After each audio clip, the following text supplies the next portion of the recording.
Hello, blessed people. What's going on? So this is week 2 of our Black History Month Take Back Fridays. And right now I actually got my baby girl here with me, Janiyah, because she's going to help me pull those 3 names out that we're going to be going over on this week. So, you ready? And say hi to the blessed people. Hi. All right, so we're going to go ahead and get started. Go ahead and pick our first one.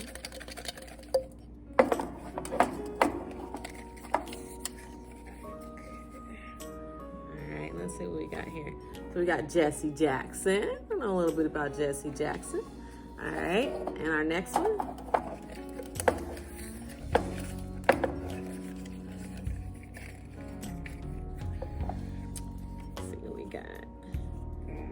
Shirley Chisholm. So Jesse Jackson, Shirley Chisholm, and one more.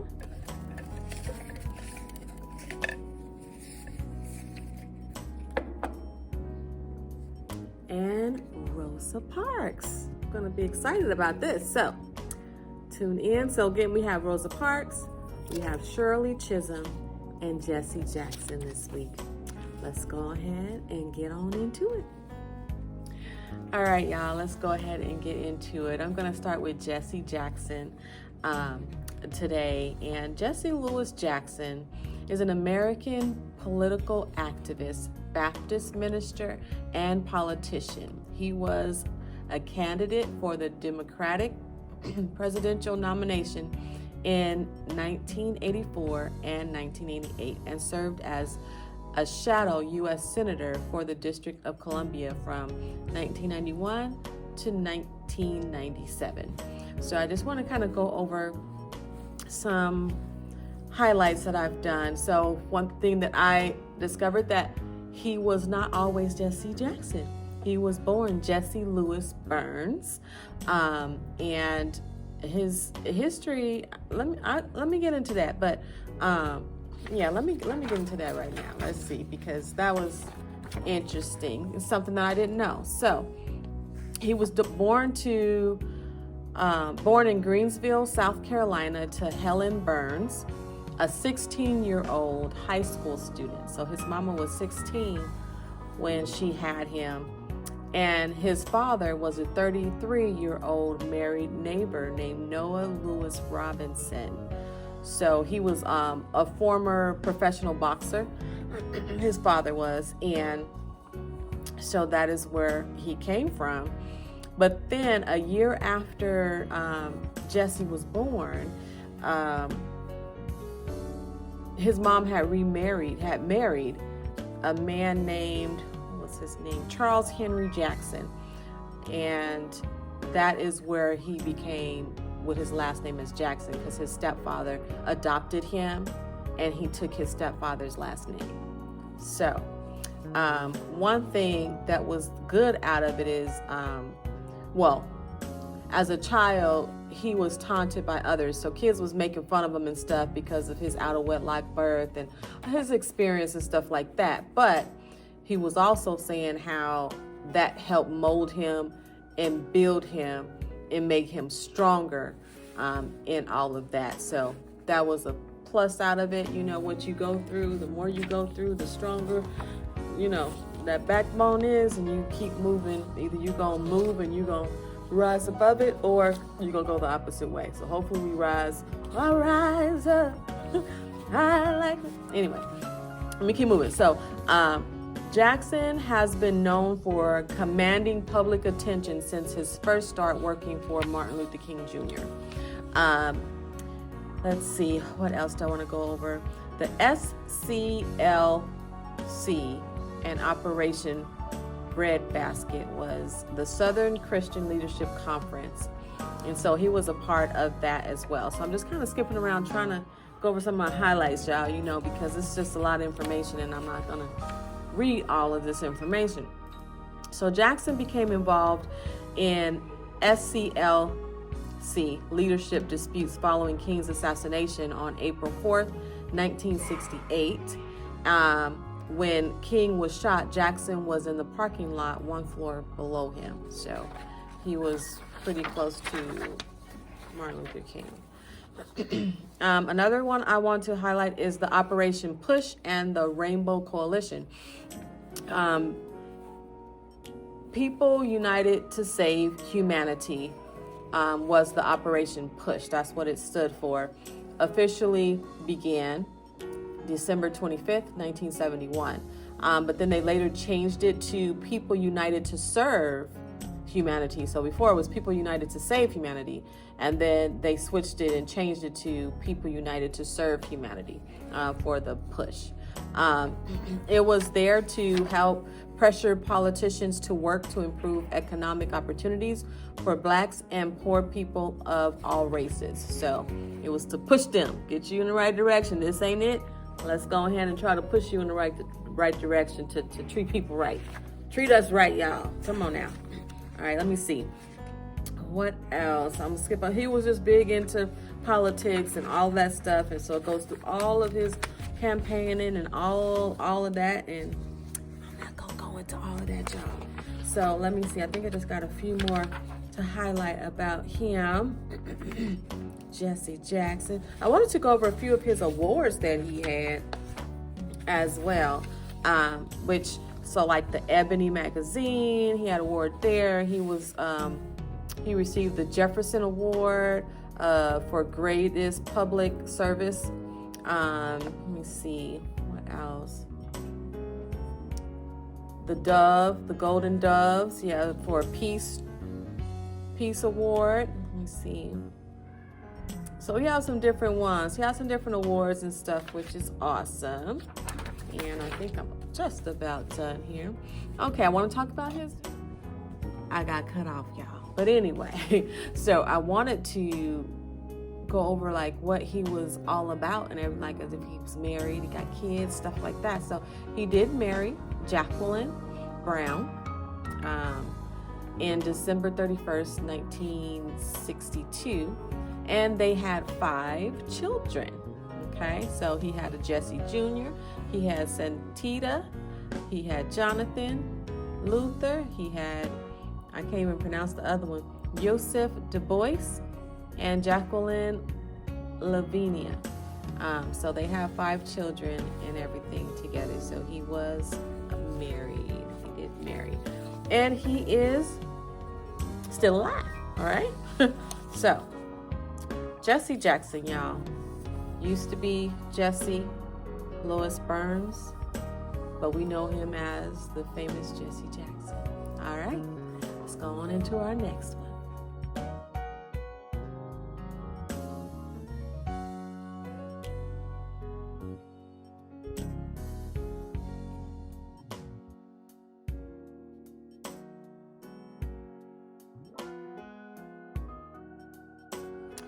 All right, our next one is Shirley Chisholm.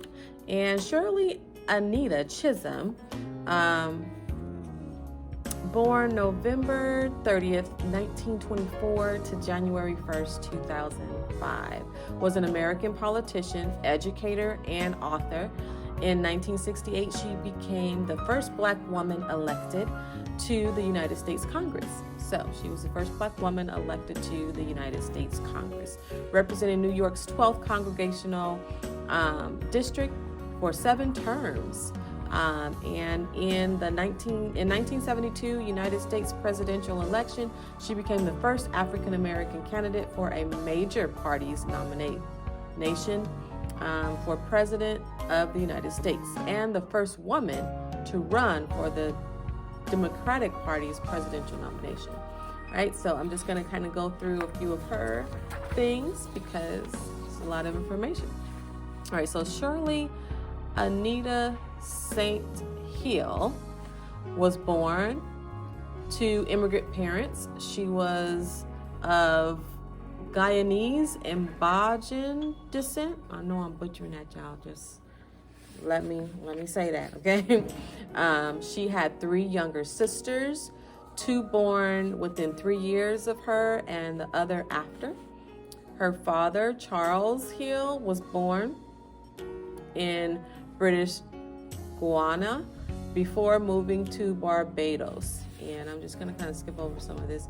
Her mom, so they were workers. They worked a lot. Charles, her dad, was a laborer who worked in a factory, and her mom was a skilled seamstress and did domestic working and everything. So it was hard for mom to work as well as take care of the kids. So she had trouble working and raising the children at the same time. So they end up sending the kids. So when Shirley turned 5, she and her 2 sisters were sent to Barbados to live with her maternal grandmother. So they went to go live with their grandmother and everything. And she learned a lot from her grandmother. So she says, Granny gave me strength, dignity, and love. I learned from an early age that I was somebody. I didn't need the Black Revolution to tell me that. So she had a good time with her grandmothers, living on the farm and all of that. So I'm going to keep going. So during her time in Brooklyn College, okay, so I kind of went, now she's in college, right? She was a member of Delta Sigma Theta sorority and the Harriet Tubman Society. So I did want to acknowledge that. Let me see. What else did I want to go over about her? Let's see. So her initial election, I do want to go over that. So she was winning by an approximately 2-1 margin.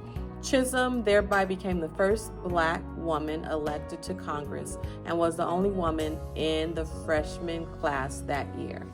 I'm not quite sure what that means, but you politicians and stuff probably know what that means, but that's just not my lane, and I'm going to stay out of it, okay? I can explain it to you right now. Anyway, she was the 3rd highest ranking member of this committee when she retired from Congress.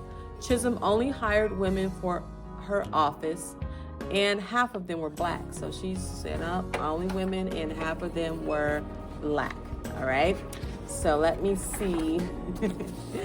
Her later life, I want to go. So after she left Congress, she resumed her career in education. So she went back to education and everything. And let's see. Let's look at some legacy stuff. So in February 2005, Shirley Chisholm, 72, unbought and unbossed a documentary film aired on U.S. public television. So I'm gonna have to look and see if I can find that, because I have not seen that. So I would like to see that. So check that out if you get a chance, or let me know in the comments if you have seen that, some information. So she had passed away in 2005. So some of these other things happened after she was gone, giving her flowers, but giving her that acknowledgement. So in 2014, the first adult biography of Chisholm was published, Shirley Chisholm, Catalyst for Change by Brooklyn College, a history professor, Barbara Winslow, by that. So they have a biography of her, and that was just recently done in 2014. And then the last thing I think I want to mention is on January 20th, 2021, Kamala Harris, Mrs. Harris, the first Black woman to become vice president, wore a purple dress in Shirley Chisholm's honor during her inauguration. So, if you remember her wearing that dress, purple dress, it was in honor of Shirley Chisholm. Let's see, I think that's all I have. I want to say, I don't think I talked about if she was married and all of that stuff. So let me back up here. Hold on, y'all. Okay, yeah, I did want to mention that. So she passed away January 1st, 2005 at age 80. She was 80 years old. In Florida is where she was. She was married twice. She had 2 spouses. Conrad Chisholm, they got a divorce in 1977, and then she married Arthur Hardwick, and he passed away in 1986. So let me see. I don't know if they had children. Let me see. I don't remember seeing that. But if they do, I will put it up here for you guys once I find it. But I think that is it all about Shirley Chisholm. All right. Look her up for more information. All right.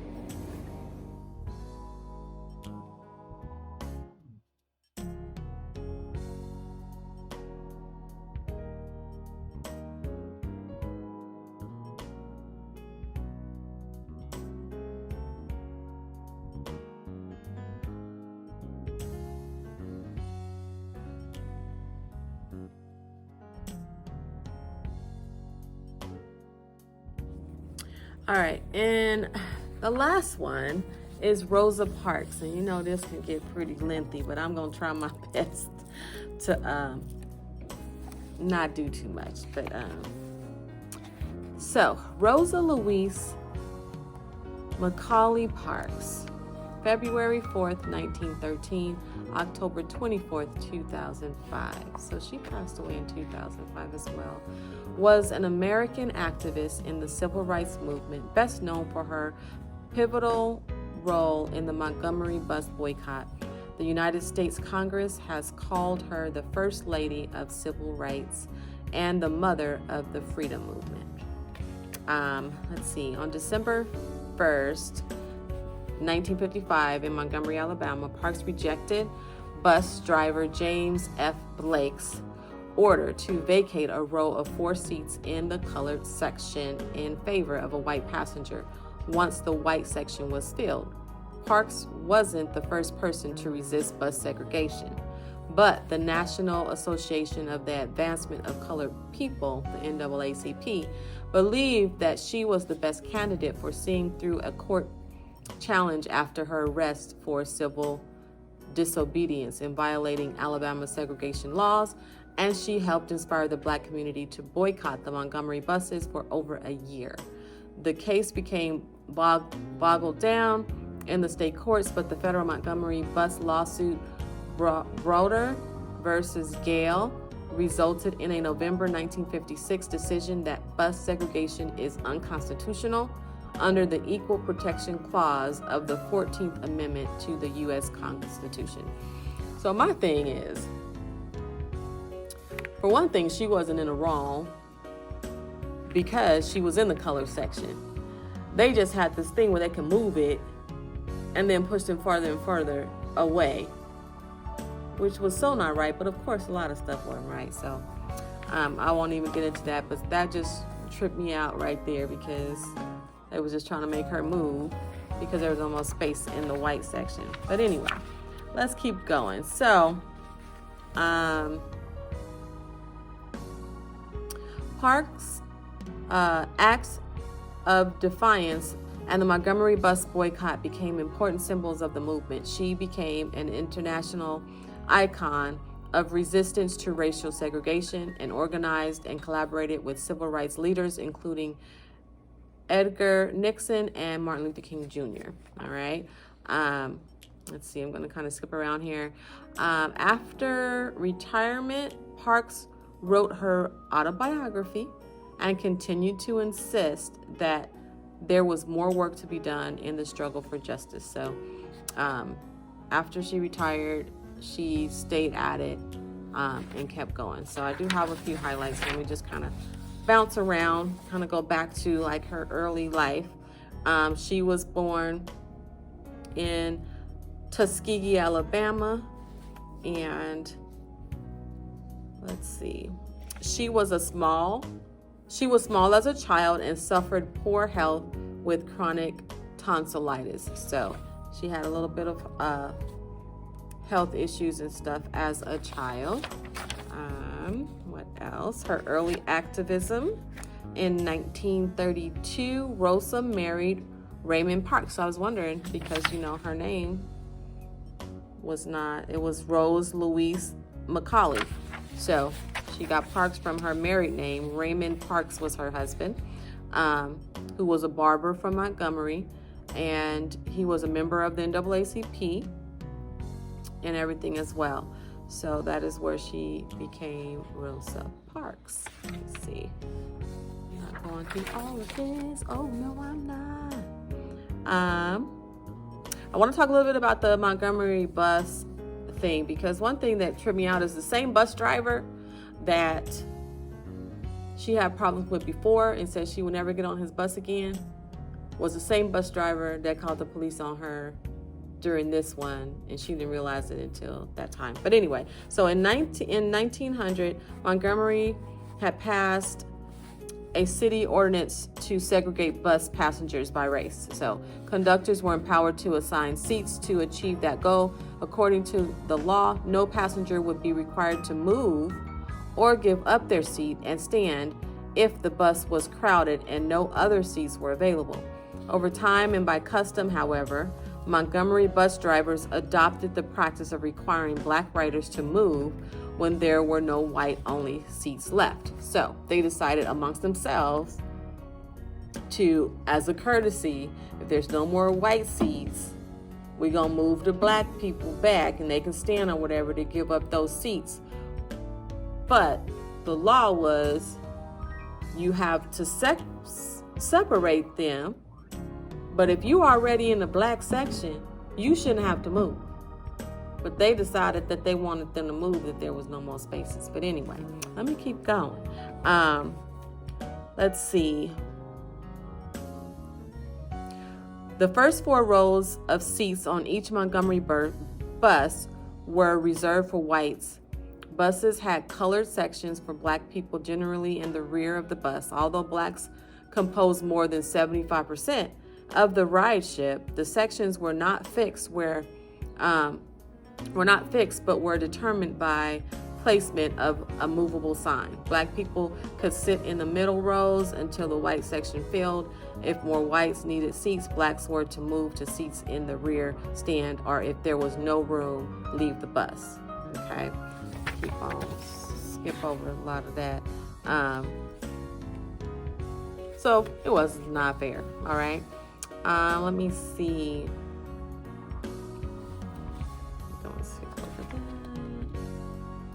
All right, one thing I want to go over is what she was saying, because when we was learning about Rosa Parks, I was seeing like this older lady, she was tired. She was tired and she just didn't want to move and she refused to move. But she said, people always say that I didn't give up my seat because I was tired, but that isn't true. I was not tired physically or no more tired than I usually was at the end of a working day. I was not old, although some people have an image of me as being old then. I was 42. Y'all, she was a year younger than me, so she was not old. All right. No, the only tired I was tired of giving in. So she was tired of the BS. She was tired of the mess, right?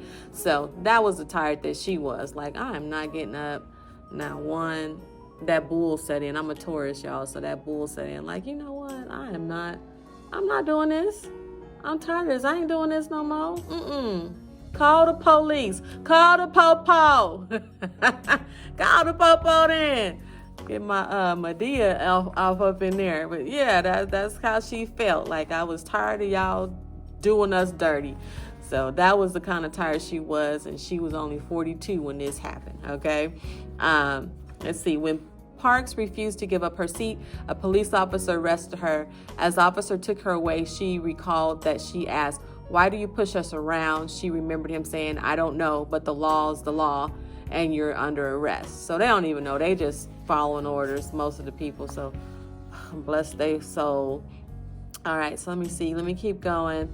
So then they had the bus boycott and all of that stuff. She did get arrested and everything, but that was part of the movement. Let me see what else I want to go over. In the 1970s. 1970s were a decade of loss for Parks in her personal life. Her family was plagued with illness. She and her husband had suffered stomach ulcers for years and both required hospitalization. So she went through some stuff, y'all.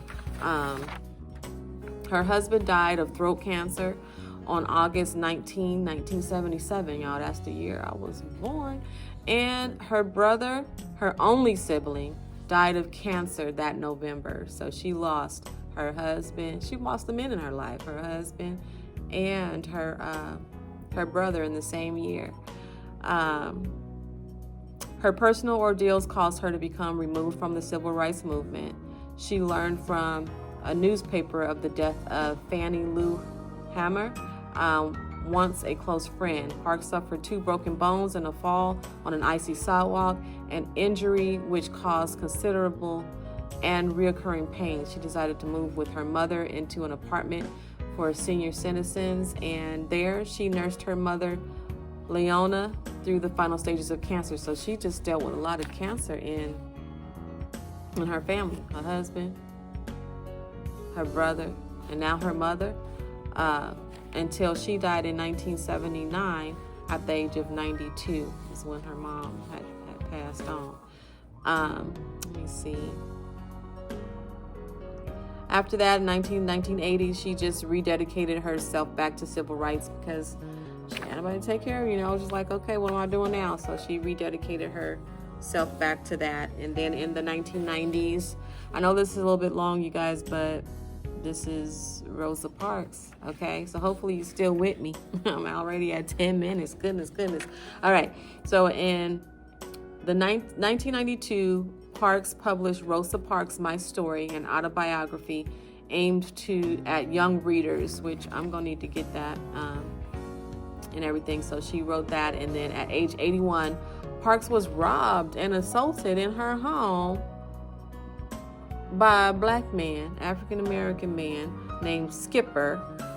He was caught, first he was lying, talking about he was trying to get rid of a intruder and stuff, and so he wanted the rewards, and the Rosa Parks didn't want to give him no more money, and so he attacked her.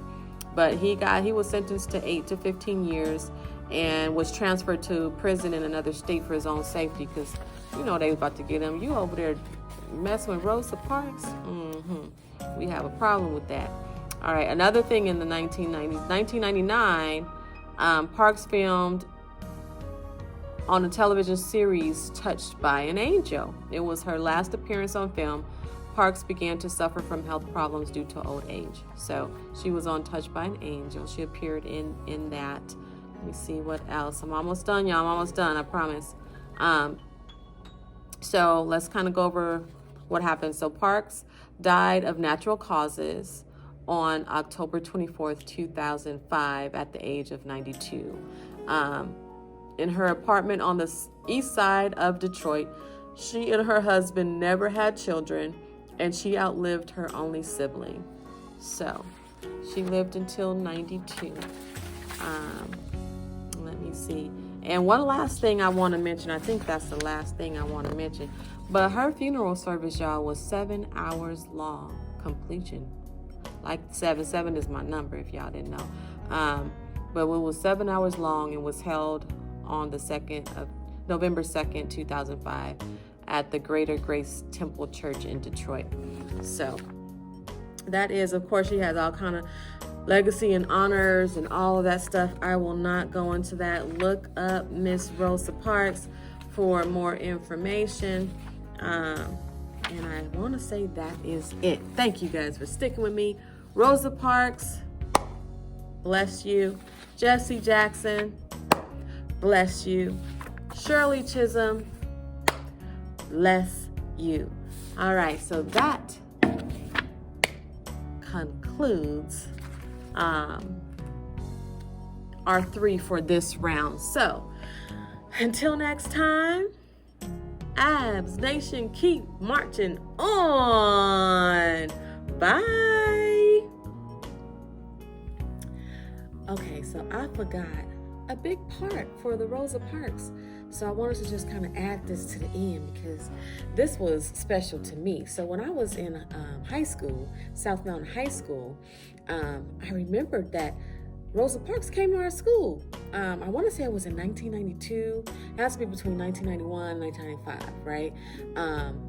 And my husband, he was saying 1992. because I believe he graduated in 1993, and it was when he was there. He was a part of the media production program. And so, Rosa Parks came and Stevie Wonder. So it was a blessing to have them in there and us actually being in the same room, allowing her to share and stuff, and getting listening to Stevie Wonder and stuff. So that was a really cool experience, and I'm grateful that I had that experience. My husband, on the other hand, he actually got to meet them and shake their hand because he was behind the scenes in the production room and everything, making sure sound and all that stuff was together, because that was the program that he was, the magnet program that he was in at South Mountain back then. So Rosa Parks, she came and visited us at South Mountain High School in South Phoenix when I was a high school student. So I was blessed to be in the same room and experience that. And my husband was blessed above that to be able to actually meet them and shake their hands and all of that. So that was pretty cool. So there's another tidbit about Rosa Parks. All right, bye. March on, y'all. March on.